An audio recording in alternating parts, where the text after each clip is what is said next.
In the Ukrainian capital, Kyiv, opposition protesters again blocked the entrances to government buildings.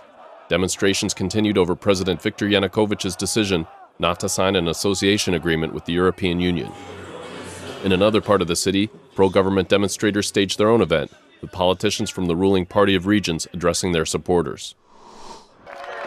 In Armenia, activists protested against legislation that will require all workers under 40 to pay 5% of their salaries into private pension funds.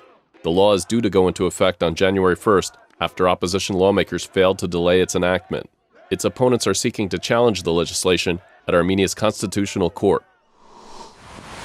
In Moscow, Russia's Ministry of Natural Resources and the Environment and the World Wildlife Fund have opened an international forum on polar bear conservation.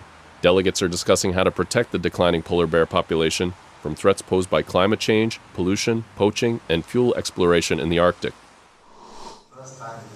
In Kabul, the first Afghan-Indian Partnership Trade Fair has opened, with 44 companies from both countries exhibiting their services and products.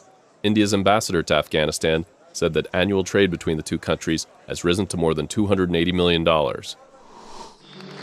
In the Tajik capital, Dushanbe, models took to the catwalk for Tajik Fashion Week. The fashion show included the country's first ever display of designs created for young disabled people.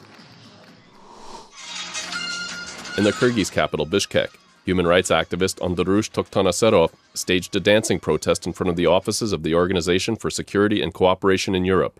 He's demanding the extradition of former President Kurmanbek Bakiev from Belarus.